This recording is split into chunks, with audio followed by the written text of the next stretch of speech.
பத்திரிகை மற்றும் ஊடகவியலாளர் நண்பர்களுக்கு என்னுடைய நெஞ்சார்ந்த வணக்கத்தையும் வாழ்த்துக்களையும் முதலில் நான் தெரிவித்துக் கொள்கிறேன்.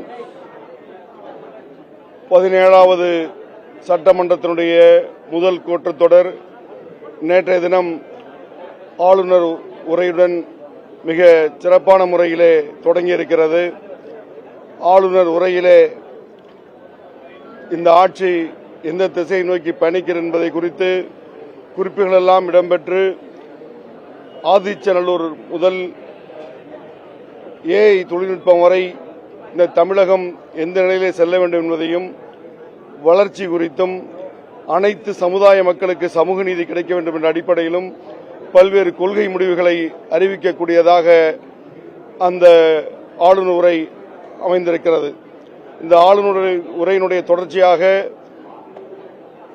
வரக்கூடிய நாட்களில் இருக்கக்கூடிய நிதிநிலை அறிக்கையிலே தமிழக மக்கள் முழு திருப்தி அடையக்கூடிய வகையிலே பல்வேறு அறிவிப்புகள் அந்த நிதிநிலை அறிக்கையிலே இடம்பெற இருக்கிறது.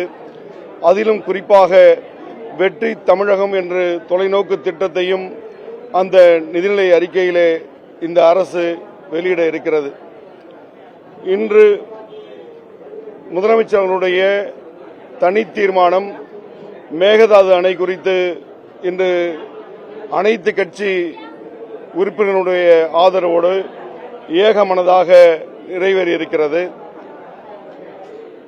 தஞ்சை காவிரி படுகையைச் சேர்ந்தவன் என்ற முறையிலே விவசாயிகளுடைய குமுறல்களும் இன்னல்களும் நன்றாக அறிந்தவன் என்ற முறையிலே இந்த மேகதாது அணை எந்த வகையிலும் கட்டப்படக்கூடாது என்பதில் இந்திய யூனியன் முஸ்லீம் லீக்கும் உறுதிபட இருக்கக்கூடிய காரணத்தினால் முதலமைச்சருடைய தனி தீர்மானத்திற்கு இந்திய யூனியன் முஸ்லீம் லீக் தன்னுடைய முழு ஆதரவை இன்று வழங்கியிருக்கிறது. அதன் தொடர்ச்சியாக தமிழ்நாடு அரசு எடுக்கக்கூடிய அனைத்து வகையான நடவடிக்கைகளுக்கும் சட்ட போராட்டங்களுக்கும் இந்திய யூனியன் முஸ்லீம் லீக் முழுமையாக துணை நிற்கும் என்பதையும் இந்த நேரத்தில் தெரிவித்துக் கொள்கிறோம். அதுபோலவே இன்றைய தினம் சட்டப்பேரவை ஜனநாயக முறையிலே மிகச்சிறப்பாக பேரவைத் தலைவர் அவர்கள் இன்று நடத்தி வந்து கொண்டிருக்கிறார்கள்.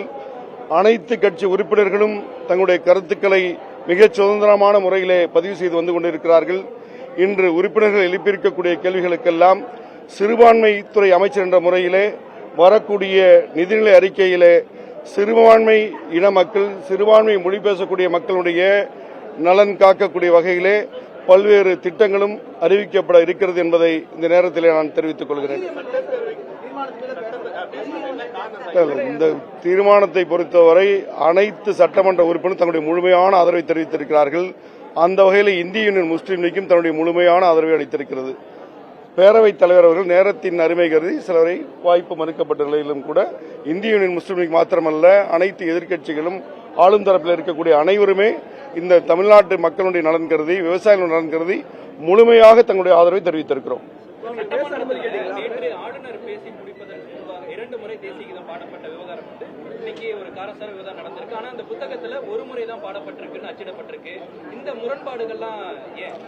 இந்த முரண்பாடுகள் என்று எடுத்துக்கொள்வதை விட நம்முடைய தமிழ்நாட்டை பொறுத்தவரை, தமிழக மக்களை பொறுத்தவரை தமிழ்தாய் வாழ்த்திற்கு முன்னுரிமை அளிக்கப்பட வேண்டும் என்ற அடிப்படையிலே முதலாக தமிழ்தாய் வாழ்த்து பாடி முடிக்கப்பட்டது.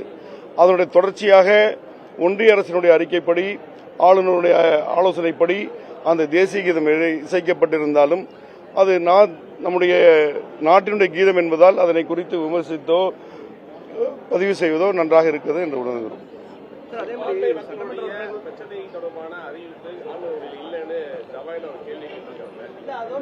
அந்த ஆளுநர் உரையில சிறுபான்மையினருடைய உரிமைகளுக்காகவும் சிறுபான்மையினுடைய வளர்ச்சிக்காகவும் பல்வேறு திட்டங்கள் இடம்பெறும் என்பதை அதை குறிப்பிட்டு சொல்லியிருக்கிறார்கள்.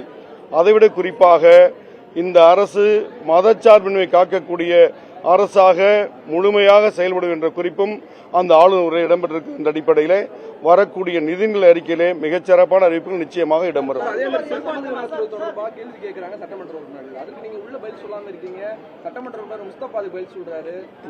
எந்த கேள்வியும் இங்கே கேட்கப்படவில்லை. இன்று ஆளுநர் உரைக்கு நன்றி தெரிவிக்கக்கூடிய ஒரு தீர்மானம், சிறுபான்மை சமுதாயம் சார்ந்து என்னென்ன நலத்திட்டங்கள் இந்த அரசு தர இருக்கிறது என்பதை குறித்து மானிய கோரிக்கையின் போதும் வினாவிடை நேரத்தின் போதும் நிதிநிலை அறிக்கையின் போதும் மிக தெளிவாக நிச்சயமாக சொல்லப்படும்.